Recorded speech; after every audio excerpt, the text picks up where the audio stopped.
నమస్తే. రాష్ట్రంలోని ఇంజనీరింగ్ కళాశాలల ఫీజుల పెంపుపై రాష్ట్ర ప్రభుత్వం టీఏఎఫ్ఆర్సి విడుదల చేసినటువంటి ఫీజుల వ్యవహారం పైన కొన్ని సవరణలు చేస్తూ ఫీజుల పెంపు విధానం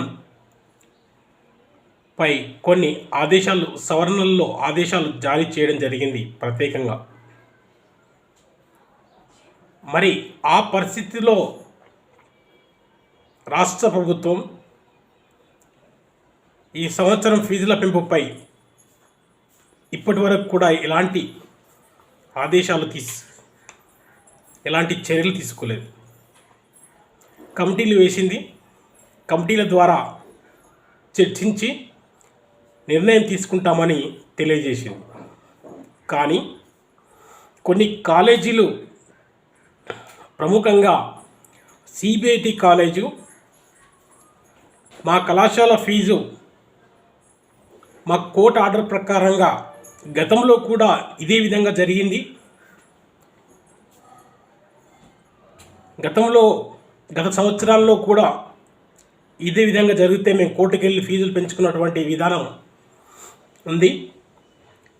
అందుకు అనుగుణంగానే ఈ ఏడాది కూడా మేము కోర్టుకు వెళ్ళాం. కోర్టు ఈ విధంగా ఆదేశాలు జారీ చేసింది కాబట్టి మా ఫీజు పెరిగే అవకాశాలు ఉన్నాయి అని చెప్పేసి సిబిఐటి కళాశాల ఒక్కొక్క విద్యార్థి నుంచి 2,23,000 రూపాయలు నుంచి 2,31,000 రూపాయల వరకు వసూలు చేస్తుంది. ఈ విషయం పైన రాష్ట్ర ఉన్నత విద్యాశాఖకి ఇప్పటికే ఫిర్యాదులు చేయడం జరిగింది. రాష్ట్ర ప్రభుత్వం నిర్ణయించినటువంటి కమిటీలకు రెస్పెక్ట్ ఇవ్వకుండా, రాష్ట్ర ప్రభుత్వానికి రెస్పెక్ట్ ఇవ్వకుండా, టీఏఎఫ్ఆర్సికి రెస్పెక్ట్ ఇవ్వకుండా ఇష్టానుసారంగా ఫీజులు నిర్ణయించుకున్నటువంటి సిబిఐటి కళాశాల పైన తగిన చర్యలు తీసుకోవాల్సినటువంటి అవసరమైతే ఉంది. ఫీజుల పెంపు నిర్ణయం రాష్ట్ర ప్రభుత్వాన్ని, టీఏఎఫ్ఆర్సిది.